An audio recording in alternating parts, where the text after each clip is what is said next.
வார்த்தை அனைவரும் சேர்ந்து சொல்லுவோம். திருப்பாடல் 51:11. ஆண்டவரே, உமது முன்னிலையிலிருந்து என்னை தள்ளிவிடாதேயும்.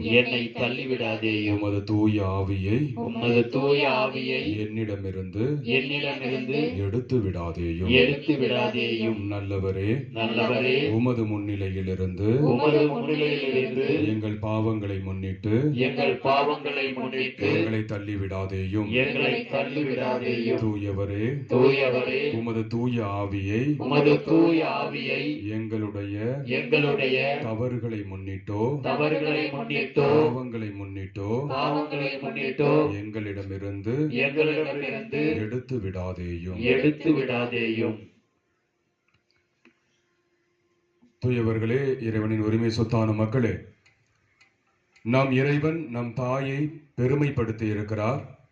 நம் இறைவன் நம் தாயை மிக உன்னதமான இடத்தில் வைத்திருக்கிறார். தன்னுடைய தாயை நமக்கு தாயாக தந்திருக்கின்றார். ஆனால் நம் தாயை நம் இறைவன் நமக்கு கடவுளாக கொடுக்கவில்லை. கடவுளின் தாயாக இருந்தவரைத்தான் நம்முடைய தாயாக நமக்கு கொடுத்திருக்கிறார். நம் தாயும் கடவுள் இல்லை.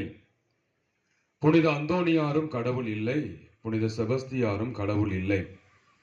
நம் தாய் முதற்கொண்டு அனைத்து புனிதர்களும் நம் இறைவனை நம்பி வாழ்ந்தவர்கள். அதனால்தான் நம் தாயை நாம் சரியாக புரிந்து கொள்ள வேண்டும் என்பதற்காகத்தான் நான் கடவுள் இல்லை, நான் என் மகனிடம் பரிந்து பேசிதான் உங்களுக்கு எதுவாக இருந்தாலும் பெற்றுத்தர முடியும் என்பதை வெளிப்படுத்தும் விதமாகத்தான் யோவான் நற்செய்தி 2ஆம் அதிகாரத்திலே கானாவூர் திருமணத்திலே இந்த திராட்சரசம் தீர்ந்த போது நான் புதுமை செய்கிறேன் என்று அன்னை முன்வரவில்லை. தன்னுடைய மகனிடம் கேட்கின்றார். தன்னுடைய மகன் சொன்னது, எனது நேரம் இன்னும் வரவில்லை என்று. உடனடியாக தாய் அந்த பணியாளர்களிடம் சொன்ன வார்த்தை, நான் சொல்வதை செய்யுங்கள் என்று அவர் சொல்லவில்லை, அவர் சொல்வதை செய்யுங்கள் என்று அவர் சொல்லுகின்றார். இவையெல்லாம் எதை நமக்கு வெளிப்படுத்துகிறது என்றால், நான் கடவுள் அல்ல என்பதை நம் தாயும் வெளிப்படுத்தி கொண்டே இருக்கின்றார். ஆனால் கடவுள் அல்லாத ஒரு மனுஷி கடவுளின் தாயாக உயர்த்தப்பட்டிருக்கிறார். அதற்கு காரணம் என்ன என்று நாம் சிந்தித்து பார்க்க வேண்டும். இன்றைய முதல் வாசகத்திலே எப்படி ஈசாக்கு தன்னுடைய மகனுக்கு ஆசீரை கொடுக்கிறார். யாரெல்லாம் உன்னை ஆசீர்வதிக்கிறார்களோ வாழ்த்துகிறார்களோ அவர்கள் வாழ்த்த பெறுவார்கள், உன்னை சபிப்பவர்கள் சபிக்கப்படுக என்ற வார்த்தையை ஆசீராக கொடுக்கிறார். இதே ஆசீரை தான் கடவுள் ஆபிரகாமுக்கு கொடுக்கின்றார். தொடக்க நூல் 12:2 நீயே ஆசியாய் விளங்குவாய், நீயே ஆசீர்வாதமாக இருப்பாய் என்ற ஆசீரை கொடுக்கின்றார்.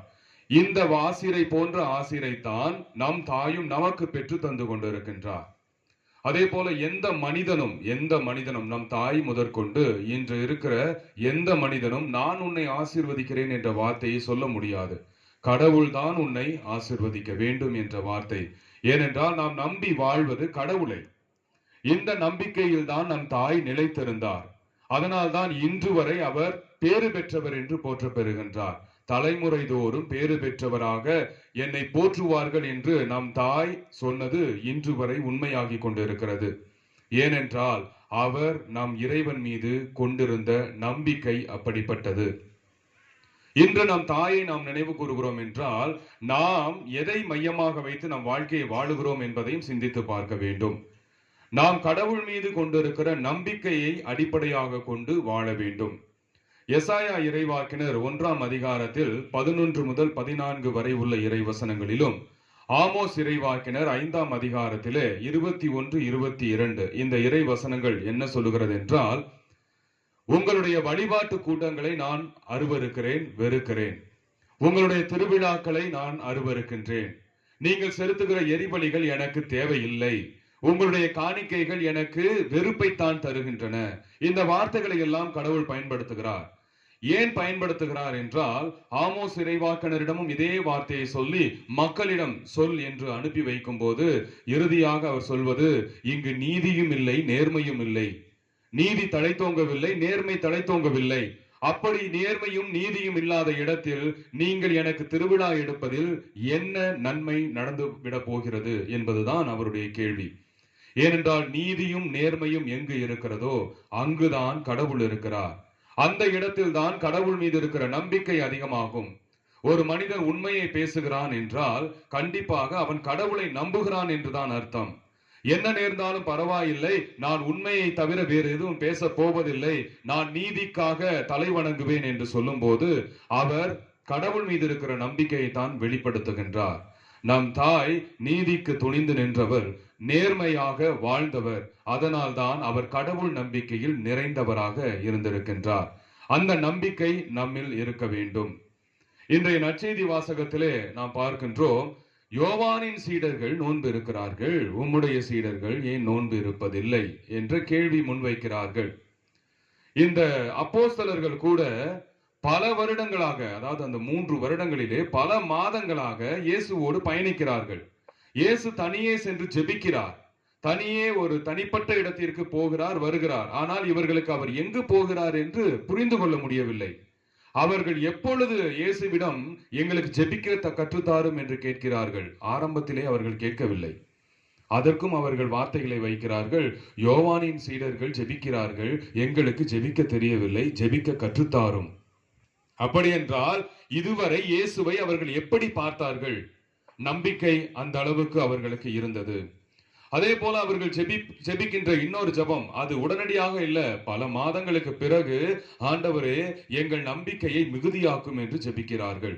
இது ஆரம்பத்திலேயே செய்ய வேண்டியது. அந்த நம்பிக்கை அவர்களிடம் இல்லை. அதைத்தான் இயேசு பல இடங்களிலே அப்போஸ்தலர்கள் ஒவ்வொருவரையும் பார்த்து நம்பிக்கை குன்றியவர்களே என்ற வார்த்தையை பயன்படுத்துகின்றார். இப்படி நம்பிக்கை இருக்கிறது ஆனால் இல்லை என்ற மனநிலையில் தான் இன்று பலரும் வாழ்ந்து கொண்டிருக்கிறார்கள். இப்படிப்பட்ட ஒரு தருணத்தில் தான் நம் தாய் நமக்கு ஒரு சிறந்த உதாரணமாக இருக்கின்றார். நம்பிக்கையில் நிலைத்திருக்க வேண்டும். ஒவ்வொரு நாளும் நாம் தாயிடம் ஜெபிக்கிறோம், 53 மணி ஜெபமாலையை ஜெபிக்கின்றோம். ஆனால் ஜெபிக்கும் போது என் தாய் என் இறைவனிடம் கொண்டிருந்த அதே நம்பிக்கையை நான் கொண்டிருக்கிறேனா என்று சிந்தித்து பார்த்து நாம் ஜெபிக்க அழைக்கப்படுகின்றோம். ஏனென்றால் நம்பிக்கையில் நிலைத்து நிற்க வேண்டும் என்றால் கண்டிப்பாக யோவான் நற்செய்தி 16:20 இதில் சொல்லப்பட்டுள்ள வார்த்தைகள் நம் வாழ்க்கையில் கண்டிப்பாக நிறைவேறும். நீங்கள் நம்பிக்கையில் நிலைத்திருந்தால், ஆண்டவர் மீது கொண்டிருக்கிற நம்பிக்கையில் நிலைத்திருந்தால் கண்டிப்பாக நீங்கள் அழுவீர்கள். யோவான் நற்செய்தி 16:20 நீங்கள் அழுவீர்கள். இதைத்தான் நம் தாயும் செய்தார். ஆண்டவர் மீது நம்பிக்கை கொண்டதால் தான் சிமியோன் இறைவாக்கினர் சொன்ன அந்த வார்த்தை தன் உள்ளத்தில் இருத்து சிந்தித்துக் கொண்டிருந்தார். உன் உள்ளத்தை ஒரு வாள் ஊடுருவும். அதனால் தான் 7 வியாகுலங்களை சுமந்து கொண்டிருந்தார். காரணம், ஆண்டவர் மீது அசைக்க முடியாத நம்பிக்கை கொண்டிருந்ததால் தான் 7 வியாகுலங்கள். இத்தனையும் அவர் தாங்கிக் கொள்ளுகின்றார். ஒரு தாயாக இருந்து தாங்கிக் கொள்ளுகின்றார். அதைத்தான் இந்த யோவான் நற்செய்தி 16:20 நமக்கு சொல்லுகிறது. நீங்கள் கடவுள் மீது நம்பிக்கை கொண்டிருந்தால் கண்டிப்பாக அழுவீர்கள். நீங்கள் கடவுள் மீது நம்பிக்கை கொண்டிருந்தால் கண்டிப்பாக புலம்புவீர்கள். புலம்பல் கண்டிப்பாக உண்டு. யாரெல்லாம் கடவுள் மீது நம்பிக்கை வைத்திருக்கிறீர்களோ உங்களுக்கு எல்லாம் நலமாக அமையும் என்றால் அதற்கு காலம் எடுக்கும், தாமதமாகும். ஆனால் அதற்கு முன்பாக அழுகையும் கண்ணீரும் கண்டிப்பாக இருக்கும். இந்த அழுகையும் கண்ணீரும் எல்லா இறைவாக்கினர்களுக்கும் இருந்ததுதான், எல்லா நம்பிக்கையாளர்களுக்கும் இருந்ததுதான். அதே போல நம் தாய்க்கும் இருந்ததுதான். அந்த அழுகையும் கண்ணீரும் கண்டிப்பாக இருந்தது. நீங்கள் அழுவீர்கள், புலம்புவீர்கள். ஆண்டவர் மீது நம்பிக்கை வைத்தால் எனக்கு எல்லாம் உடனடியாக நடந்துவிடும் என்று நினைப்பவர்கள் பலர் இருக்கிறார்கள். ஆனால் உண்மை என்னவென்றால் ஆண்டவர் மீது நம்பிக்கை கொண்டவர்கள் கண்டிப்பாக புலம்புவார்கள். ஏனென்றால் மோசே பல காரணங்களை சொல்லி ஆண்டவரிடமிருந்து தப்பிக்க நினைத்தவர். அவரும் ஆண்டவரிடம் நீர் யார் என்று சொல்லும் என்று கேட்டபோது விடுதலை பயண நூல் 3:14 தன்னை கடவுள் வெளிப்படுத்துகிறார். இருக்கின்றவராக இருக்கின்றவர் நானே என்று சொல்லி நம்பிக்கையோடு இருக்க வேண்டும் என்று மோசேயை அழைத்து அனுப்பி வைக்கின்றார். ஆனாலும் மோசேவுக்கு ஒரு சந்தேகம், பயம். இந்த பயமும் சந்தேகமும் நம்பிக்கையின்மையும் எங்கு வெளிப்படுகிறது என்றால் விடுதலை பயண நூல் 17:4 மோசே சொல்லுவார், இந்த மக்களோடு நான் என்ன செய்வேன்? கொஞ்சம் போனால் இவர்கள் என் மீது கல்லெறிவார்களே என்ற வார்த்தையை சொல்லி புலம்ப ஆரம்பிப்பார். இந்த புலம்பல் எல்லா இறைவாக்கினர்களுக்கும் இருந்தது. காரணம், அவர்கள் கடவுளை நம்பினார்கள், அதனால் புலம்பினார்கள். எரேமியா இறைவாக்கினர் பல காரணங்களை சொல்லி தப்பிக்க நினைத்தார், நான் சிறுபிள்ளை தானே என்று. ஆனால் கடவுள் தாயின் கருவில் உருவாகும் முன்னே உன்னை நான் தேர்ந்து கொண்டேன் என்று அழைத்தார். ஆனால் அதே எரேமியா இறைவாக்கினர் அவரும் புலம்புகிறார். என்னவென்று புலம்புகிறார்? அவர் சொல்லுகிறார், யாருக்காக, எந்த மக்களுக்காக என்னை அழைத்து அனுப்பி வைத்தீரோ அதே மக்கள் எனக்கு எதிராக சதித்திட்டம் தீட்டுகிறார்கள். எனவே இந்த மக்கள் இனிமேல் அழிய போவதை நான் என் கண்ணாலேயே பார்க்க வேண்டும் என்று கோபத்தில் அவர் புலம்புகிறார். எல்லா இறைவாக்கினர்களும் புலம்பினார்கள். ஆமோஸ் இறைவாக்கினர் மிகப்பெரிய புலம்பல், அவரும் கஷ்டப்பட்டாரு. அதனால அந்த மன்னனுக்கு முன்னாடி போய் நின்று அவர் சொன்ன வார்த்தை, நான் இறைவாக்கினனே இல்லை, நான் இறைவாக்கினர் குடும்பத்தை சேர்ந்தவனும் இல்ல, நான் ஆடு மாடு மேய்ச்சிக்கிட்டு இருந்தவன், என்னைய கொண்டு வந்து அவர் அனுப்பி வச்சுட்டாரு, என்னை விட்டுருங்க. இந்த புலம்பல் அவர். எல்லோரும் புலம்பினார்கள். இந்த புலம்பல்கள் அப்போஸ்தலர்களுக்கும் இருந்தது. இப்படித்தான் புலம்பல். காரணம் என்னவென்றால் அவர்கள் கடவுளை நம்பினார்கள், புலம்பினார்கள். நீங்கள் அழுவீர்கள், புலம்புவீர்கள். அதை பார்த்து இந்த உலகம் மகிழும். இந்த உலகம் என்ன சொல்லும் அப்படின்னா, நான் அப்பவே உன்னை சொன்னேன், இந்த கடவுளை நம்பினா உனக்கு சிலுவைதான் மிஞ்சும் சொல்லிட்டேன் அப்படின்னு நிறைய பேர் நம்ம கிட்ட சொல்லுவாங்க. ஏனென்றால் நம் இறைவன் சிலுவையின் வழியாக நமக்கு மீட்பை கொடுத்த இறைவன், பாடுகள் வழியாக நாம் அவருடைய அன்பை உணர வேண்டும் என்று விரும்பிய இறைவன், அதன் பிறகு உயிர்ப்பு உண்டு என்பதை நமக்கு வெளிப்படுத்திய இறைவன். அதனால்தான் ஒரு உயிர்ப்போ மகிழ்ச்சியோ வருவதற்கு முன்பு இவையெல்லாம் நடக்கும். முள்முடி கிடைக்கும், சோதனைகள் கிடைக்கும், கசையடி கிடைக்கும், சிலுவை கிடைக்கும், சிலுவையில் அறையப்படுவோம், நாம் அந்த சிலுவையிலே ஆணிகளால் அறையப்படுவோம், எல்லாம் நடக்கும். அதனால்தான் பலரும் சொல்லுவார்கள், பேசாம நீ விற்று, எதுக்கு அந்த கடவுளை நம்பிக்கிட்டு இருக்க, இப்படி பலரும் நம்மை திசை திருப்புவார்கள். ஆனால் நாம் புரிந்து கொள்ள வேண்டிய உண்மை என்னவென்றால், சிலுவை இல்லாமல் மீட்பு இல்லை, துன்பம் இல்லாமல் இன்பம் இல்லை, பாடுகள் இல்லாமல் உயிர்ப்பு இல்லை. இதை நாம் உணர்ந்து கொள்ள வேண்டும் என்பதுதான் நம்பிக்கை. இந்த நம்பிக்கை நான் நிலைத்திருக்க வேண்டும். ஒரு சிலர்லாம் குடும்ப ஜெபம் சொல்லுவாங்க. நானும் குடும்ப ஜெபம் பல வருஷமா சொல்றேன் ஃபாதர், ஆனா என் குடும்பத்துல எந்த நன்மையுமே நடக்க மாட்டேங்குது. நடக்கும். ஏன் நடக்கல அப்படின்னா ஒரே ஒரு விஷயம்தான், நம்பிக்கை இல்லாமல் ஜெபிக்கிறோம். விண்ணுலகில் இருக்கிற எங்கள் தந்தையே என்ற ஜெபத்தை ஜெபிக்கிறோம். உண்மையாகவே நம்பிக்கையோடு ஜெபித்தோம் என்றால் அந்த ஜெபத்திற்குரிய பலன் நம்மை வந்து சேரும். நம்பிக்கையோடு ஜெபிப்பது மட்டுமல்ல, யாக்கோபு திருமுகம் 2:17 சொல்வது என்னவென்றால், நீங்கள் கொண்டிருக்கிற நம்பிக்கையை செயலில் காட்ட வேண்டும். செயலில் காட்டப்படாத நம்பிக்கை தன்னிலே உயிரற்றதாகிவிடும், செத்த நம்பிக்கையாகிவிடும். செயலில் காட்ட வேண்டும். அப்படி என்ன செயலில் காட்ட வேண்டும் என்பதைத்தான் ஆண்டவர் தான் கற்பித்த ஜெபத்தில் நமக்கு கற்றுக் கொடுக்கிறார். நீங்கள் பிறருடைய பாவங்களை மன்னிக்க வேண்டும். அப்படி இருந்தால்தான் உங்களுடைய பாவங்களை கடவுள் மன்னிப்பார் என்று சொல்லிக் கொடுக்கிறார். ஆனால் இன்று வரை மன்னிக்காமல் நாம் ஜெபம் செய்து கொண்டிருக்கின்றோம். நாம் என்ன ஜெபிக்கிறோம் என்று புரியாமல் ஜெபம் செய்து கொண்டிருக்கின்றோம். அதனால் தான் நம்பிக்கை இல்லை. அந்த நம்பிக்கை இல்லாத இடத்தில் கண்டிப்பாக எந்த ஒரு நல்லதும் நடக்க போவது இல்லை. நான் மன்னிக்கிறேனா, அதை யோசிக்க வேண்டும். ஏன் கடவுள் உங்கள் காணிக்கைகளை அருவருக்கிறேன் என்று சொல்லுகிறார்? ஏன் கடவுள் உங்கள் எரிபலிகளை நான் அருவருக்கிறேன் என்று சொல்லுகிறார்? காரணம் என்னவென்றால், மத்தேயு நற்செய்தி 5ஆம் அதிகாரம் 23வது வசனத்திலே, நீங்கள் பலிபீடத்தில் உங்கள் காணிக்கைகளை செலுத்த வரும்போது யாருடனாவது மனத்தாங்கள் உண்டென்று நீங்கள் அறிந்து கொண்டால் உங்கள் காணிக்கைகளை அப்படியே வைத்துவிட்டு முதலில் சென்று அவரோடு நல்லுறவு ஏற்படுத்தி விட்டு பிறகு வந்து காணிக்கையை செலுத்துங்கள் என்று அவர் சொல்லி இருக்கிறார். ஆனால் இன்று வரை காணிக்கையை செலுத்துகிறோம், ஆனால் நல்லுறவு ஏற்படுத்தி காணிக்கையை செலுத்துகிறோமா? அங்குதான் நம்முடைய நம்பிக்கை குறைவுபடுகிறது. ஆனால் நம் தாயின் நம்பிக்கை எல்லா சூழலிலும் ஒரே மாதிரி நிலையிலே இருந்தது. என்றென்றும் மாறாத ஆண்டவரை போல திருவெளிப்பாடு நூல் நமக்கு சொல்வது, நேற்றும் இன்றும் மாறாதவர், என்றென்றும் மாறாதவர். அதே போல நம் தாயின் நம்பிக்கையும் நேற்றும் இன்றும் என்றென்றும் மாறியதே இல்லை. அவ்வளவு துன்பங்களை தாங்கிக் கொண்டும் அவ்வளவு வேதனைகளை தாங்கிக் கொண்டும் தன் மகனை தன் கண் முன்னாலேயே சித்திரவதை செய்வதையெல்லாம் பார்த்தும் கொலை செய்வதை பார்த்தும் தன் மகனோடு இருந்த அத்தனை பேரும் அவரை விட்டு விட்டு ஓடியதை பார்த்தும் கேள்விப்பட்டும் தன் மகனை மறுதளித்தவன் கூட இருந்தவன் தான் என்பதையும் உணர்ந்தும் தன் மகனை காட்டிக் கொடுத்தவனும் உடன் இருந்தவன் தான் என்பதை உணர்ந்தும் இவர்களோடு சேர்ந்து இவர்களுக்காக ஜெபித்து பரிசுத்த ஆவியை வாங்கி கொடுக்கிறார் என்றால் இதுதான் நம்பிக்கையின் அடையாளம், இதுதான் மன்னிப்பின் அடையாளம். மன்னித்தார், இவர்களை ஏற்றுக்கொண்டார், இவர்களுக்கு பரிசுத்த ஆவியை அவர்களோடு இருந்து ஜெபித்து வாங்கி கொடுக்கின்றார். இதுதான் அந்த மன்னிப்பு, அதுதான் நம்பிக்கை. அந்த நம்பிக்கையை நம் வாழ்க்கையிலே வெளிப்படுத்திவிட்டு மாதா நீர் வாழ்க என்று சொல்லும் போது அந்த வாழ்த்து அவர் காதுக்கு எட்டும்.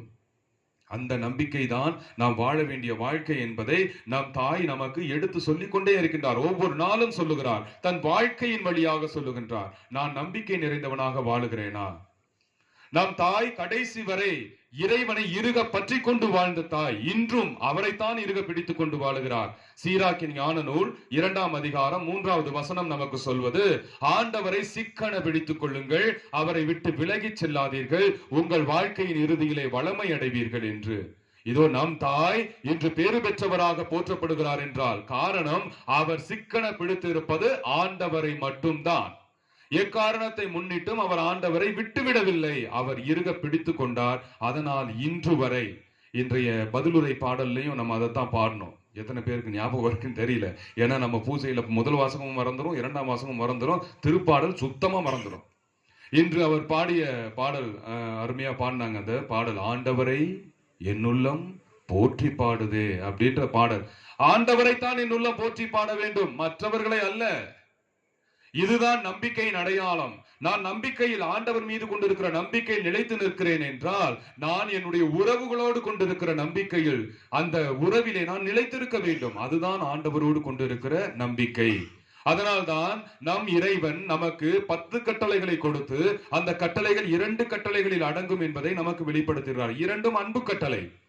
மார்க் நற்செய்தி 12ஆம் அதிகாரம் 29 31 வரை சொல்லுகிறார், இஸ்ரவேலே கேள், உன் கடவுளாகிய ஆண்டவர் ஒருவரே, அவரை முழு உள்ளத்தோடும் முழு இதயத்தோடும் முழு ஆன்மாவோடும் அன்பு செய்வாயாக. அன்பு செய்யணும், அதுதான் நம்பிக்கை. 2வது, உன்னை நீ அன்பு செய்வது போல உன் அயலானையும் அன்பு செய்ய வேண்டும். அதுதான் 2வது. அதுதான் உறவில் நிலைத்திருப்பது.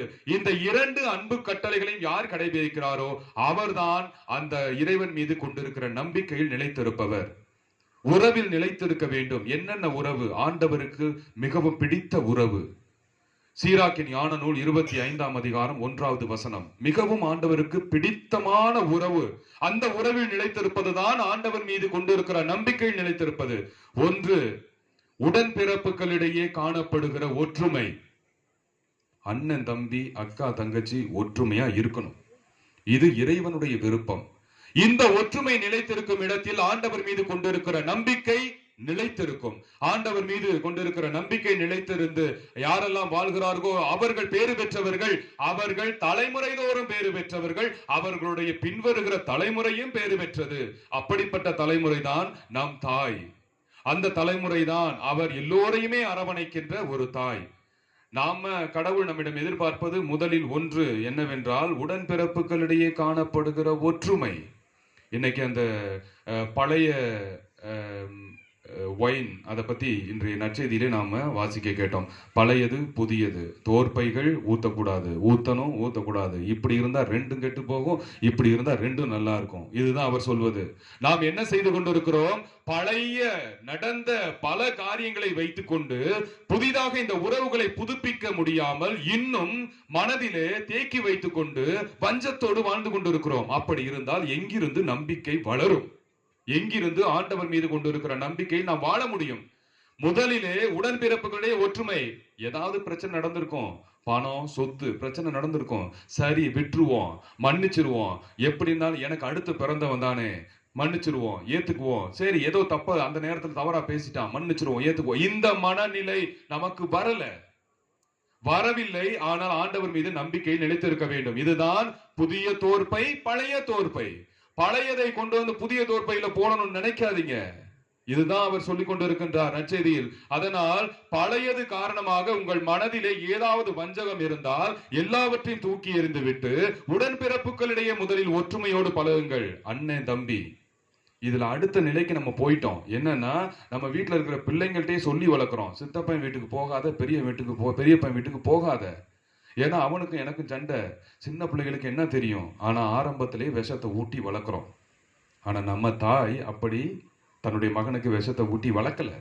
ஆனால் நான் வளர்க்க ஆரம்பிக்கிறோம். அதனால இவனுக்கு என்ன நடந்ததுன்னே தெரியாது. இவங்கெல்லாம் வளரனா எங்க சித்தப்பாவை எனக்கு பிடிக்காது, எங்க பெரியப்பாட்ட நாங்க பேசினதே இல்லை, வீட்டுக்கு போனதே இல்லை.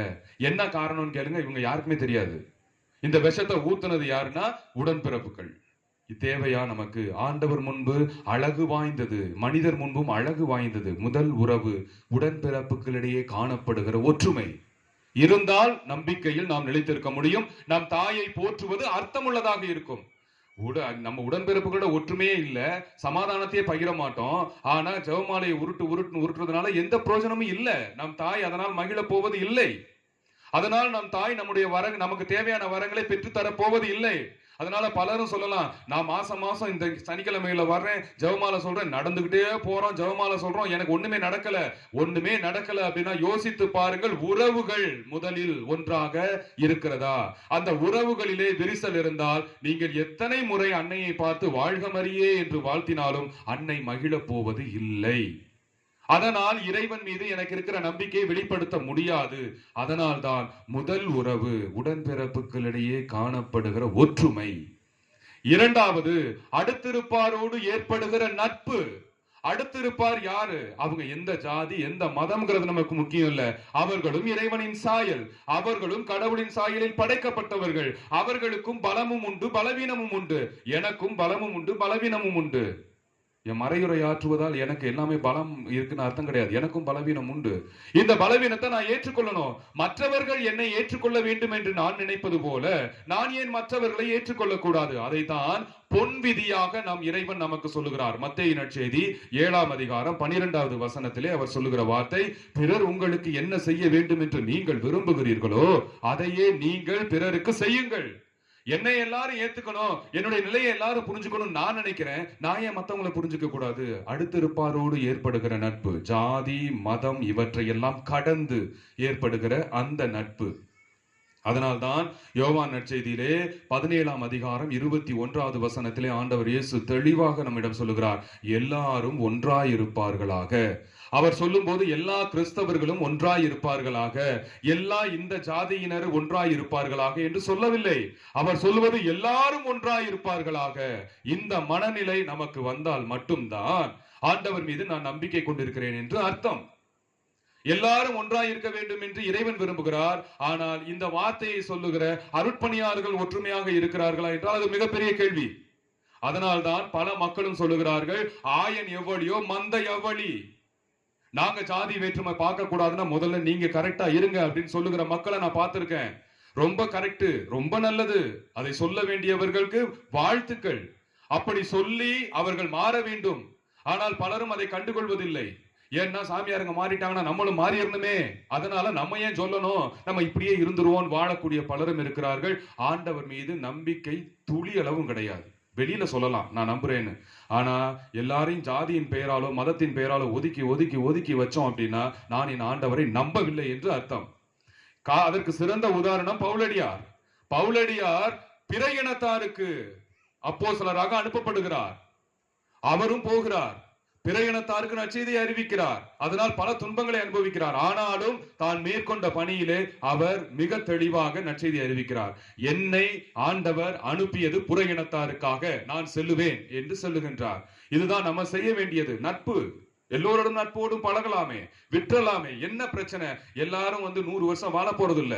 ஏனென்றால் திருப்பாடல் 90:10 நமக்கு சொல்வது, வாழ்நாள் 70, வலிமை வாய்ந்தவருக்கு 80, அவ்வளவுதான். அதுக்கு மேல இறைவன் விட்ட வழி. அது வரைக்கும் நம்ம எல்லாத்தையும் மனசுல போட்டு வருத்திக்கிட்டு வாழ்ந்து ஒரு பிரயோஜனமும் இல்ல. வாழும் வரை சந்தோஷமாக வாழ வேண்டும் என்பது இறைவனுடைய விருப்பம். அந்த விருப்பத்தை தான் 1 தெசலோனிக்கர் 5:16 அவர் சொல்லுகிறார், எப்பொழுதும் மகிழ்ச்சியாயிருங்கள். அப்படி என்றால் நான் இந்த உறவுகள் அடுத்திருப்பாரோடு ஏற்படுகிற நட்பிலே நிலைத்திருக்க வேண்டும். நம் தாய் அன்னை மரியாள் இன்று வேளாங்கண்ணியிலே பல இடங்களிலே திருத்தலங்களிலே குடியிருக்கின்றார். நன்றாக கவனித்து பாருங்கள். இந்த திருத்தலங்களுக்கும் அருத்தலங்களுக்கும் சென்று வேண்டியதை பெற்றுக் கொள்பவர்கள் கிறிஸ்தவர்களை விட மற்றவர்கள் தான் அதிகம். காரணம் என்னன்னா, நம்ம அம்மா யாரையுமே புறக்கணிக்கிறது இல்ல, எல்லாருமே எனக்கு வேணும். அதனால வேளாங்கண்ணியில நானும் பல நேரங்கள்ல கவனிச்சிருக்கிறேன். வேளாங்கண்ணியில போய் பார்த்தோம்னா அங்க உள்ள உட்கார்ந்து கண்ணீர் விட்டு அழுது ஜெபிக்கிறவங்க யாருன்னு பாத்தீங்கன்னா நம்ம மக்களை விட அவங்களும் அடுத்தவங்க தான் அதிகமா ஜெபிக்கிறாங்க. நம்ம மக்கள் என்ன பண்றாங்கன்னா, இவங்க நம்ம அம்மா தானே அப்படின்னு ரொம்ப சாதாரணமா எடுத்துட்டு வேக வேகமா கோயிலுக்குள்ள போறாங்க, வேக வேகமா மெழுகுதிரியை கொளுத்துறாங்க, வேக வேகமா ஜெபத்தை முடிக்கிறாங்க, வேக வேகமா கடற்கரைக்கு போயிடுறாங்க, ரொம்ப வேகமா போயிடுறாங்க. கொஞ்ச நேரம் உட்காந்து அம்மா கிட்ட ஜெபிக்கிறது முடியல அவங்களால. ஏன்னா நமக்கு என்னன்னா, இவங்க நம்ம அம்மா தானே, எங்க போயிட போறாங்க பாத்துக்கலாம் அப்படி நம்ம ஓடிட்டு இருக்கோம். அவங்களுக்கு என்னன்னா, ஐயோ இது நம்ம அம்மா இல்ல, ஆனாலும் அம்மாக்குரிய பாசத்தோட இருக்கிறாங்களே அவங்க உட்காந்து ஜெபம் பண்ணிட்டு இருக்காங்க. இதுதான் வித்தியாசம். அடுத்திருப்பாரோடு ஏற்படுகிற நட்பு. உங்களுக்கு இதெல்லாம் ஆராய்ந்து பார்க்கணும் அப்படின்னா உண்மையாவே விசாரிச்சு பாருங்க. இந்த தாயினால் பல ஆசீர்வாதங்களை பெற்றுக்கொண்டவர்கள் யாரு நல்லா பாருங்க. கிறிஸ்தவர்களை விட அவர்கள் அதிகம். ஏன் ஆண்டவர் இயேசு இந்த உலகத்திற்கு வந்தபோது அவர் சொன்னது, இஸ்ரேல் குலத்தில் காணாமற் போன ஆடுகளுக்காகத்தான் நான் வந்தேன் என்று அவர் சொன்னார். ஆனால் இயேசு அற்புதம் நிகழ்த்தினார், அதிசயம் நிகழ்த்தினார். யார் யாரெல்லாம் சுகம் பெற்றார்கள் நல்லா கவனிச்சு பாருங்க. இஸ்ரேல் குலத்தை சாராதவர்கள் தான் பலரும் சுகம் பெற்றார்கள். கனானிய பெண்ணாக இருக்கட்டும், சமாரிய பெண்ணாக இருக்கட்டும், பார்த்திமேயு குருடனாக இருக்கட்டும், சக்கேயுவாக இருக்கட்டும், ஏன் நூற்றுவர் தலைவனாக இருக்கட்டும், இஸ்ரேல் குலத்தை சாராதவர்கள். அதனால் தான் நூற்றுவர் தலைவன் நம்பிக்கையை அறிக்கையிடும் போது ஆண்டவர் சொல்லுகிற வார்த்தை, இப்படிப்பட்ட நம்பிக்கையை இஸ்ரேல் குலத்தில் கூட நான் கண்டதில்லை. அப்படி என்றால் நாம் கடவுள் எல்லாருக்கும் ஆனவர் என்பது இதிலிருந்து நமக்கு உறுதியாகிறது. அப்படி இருக்கும்போது நாம் மட்டும் ஏன் மற்றவரோடு நட்போடு பழகாமல் இருக்கின்றோம்? அப்படி பழகவில்லை என்றால் நம்பிக்கை கேள்விக்குறியாகி விடுகிறது.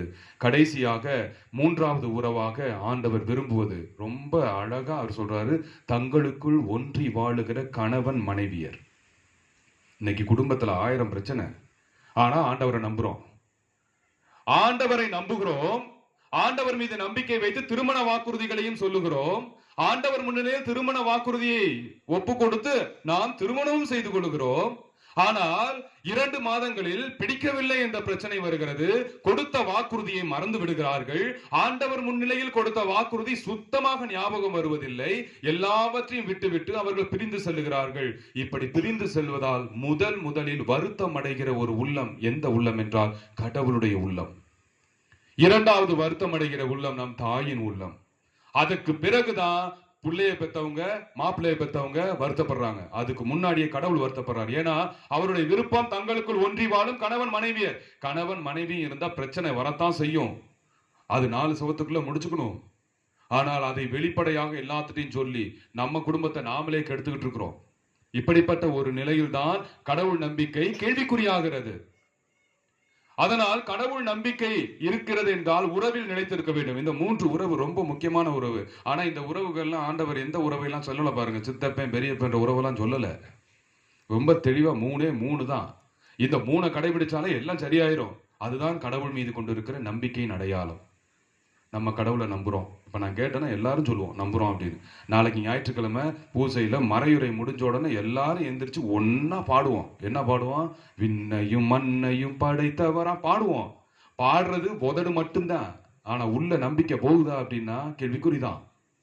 இதுதான் நம் தாய் நமக்கு கற்றுக் கொடுக்கிற ஒரு விஷயம். இன்னைக்கு நாம் ஏற்றுக்கொள்வோம், புரிந்து கொள்வோம். நம் தாய் எப்படிப்பட்ட வாழ்க்கையை வாழ்ந்திருந்தால் நாம் எப்படி வாழ்ந்து கொண்டிருக்கின்றோம். நம்பிக்கையில் நிலைத்தவர்களாக. யார் மீது கொண்டிருக்கிற நம்பிக்கையில்? பணத்தின் மீது கொண்டிருக்கிற நம்பிக்கையில் அல்ல, சொத்தின் மீது கொண்டிருக்கிற நம்பிக்கையில் அல்ல. பணத்தின் மீது நம்பிக்கை கொண்டவர்களுக்கு சபை உரையாளர் 8:8, சொத்தின் மீது நம்பிக்கை கொண்டவர்களுக்கு சீராக்கின் ஞான நூல் 15, அதன் பிறகு உறவினர்கள் மீது நம்பிக்கை கொள்பவர்களுக்கு எரேமியா 9:4. இது எல்லாமே இறைவன் நமக்கு வெளிப்படுத்தி கொண்டுதான் இருக்கிறார். ஆனா நம்ம என்னவோ கடவுளை தவிர மற்ற எல்லாத்தையும் நம்புறோம். காரணம் என்னன்னா நம்புறோம்னு சொல்றோம், ஆனா நம்புறது இல்லை. அதைத்தான் மத்தேயு நற்செய்தியிலே 15ஆம் அதிகாரம் 8:9 ஆண்டவர் இயேசு தெளிவாக சொல்லியிருக்கிறார். என்ன வார்த்தைனா, இந்த மக்கள் உதட்டளவில் என்னை புகழ்கிறார்கள், இவர்களுடைய உள்ளமோ என்னை விட்டு வெகு தொலைவில் உள்ளது. இவர்கள் மனித கட்டளைகளை கோட்பாடுகளாக கற்பிக்கிறார்கள், இவர்கள் என்னை வழிபடுவது வீண். நம்பிக்கை, நான் நம்புறேன்னு சொல்றேன், ஆனா இல்லை. இப்படிப்பட்ட உணர்வை நாம் பெற்றுக்கொள்ள வேண்டும். அதைத்தான் இன்றைய வாசகங்கள் வழியாகவும் இறைவன் நமக்கு வெளிப்படுத்துகிறார். நீங்கள் ஆசியாக இருக்க வேண்டும் என்றால் கடவுளை நம்புங்கள். நீங்கள் நம் தாயை போல வாழ வேண்டும் என்றால் கடவுளை நம்புங்கள். மேக்கப் போட்டாலாம் வாழ முடியாது. அந்த அம்மாவுக்கு இருக்கிற மிகப்பெரிய அழகே நம்பிக்கை தான். அந்த அம்மாவுக்கு இருக்கிற மிகப்பெரிய பாக்கியமே நம்பிக்கை தான். அந்த நம்பிக்கை கடவுள் மீது கொண்டிருந்த நம்பிக்கை. நாம் கடவுளை நம்புவோம். தாயை போல பிள்ளை, நூலை போல சேலை. நம்ம தாயை போல நம்ம இருப்போம். அதுல ஒன்னே ஒண்ணுதான், அதுதான் சிறந்தது. அந்த சிறந்தது ஒன்றே ஒன்று, அது நம்பிக்கை. நம்பிக்கையில் நிலைத்திருப்போம். ஆண்டவர் மீது கொண்டிருக்கிற நம்பிக்கை நிலைத்திருப்போம். அதனால் உறவுகளோடு நாம் நல்ல உறவில் நிலைத்திருப்போம். அப்படி நிலைத்திருந்து நம் தாயிடம் கேட்டு பாருங்கள். அவர் கண்டிப்பாக பரிந்து பேசி உங்களுக்கு தேவையானதை கொடுப்பார். இந்த வரங்களை பெற்றுக்கொள்ள வரம் வேண்டி இந்த திருப்பலியில் தொடர்ந்து மன்றாடுவோம். இறைவன் உங்கள் அனைவரையும் நிறைவாக ஆசீர்வதிப்பாராக. இறைவன் என்றென்றும் வாழ்த்த பெறுவாராக. ஆமென்.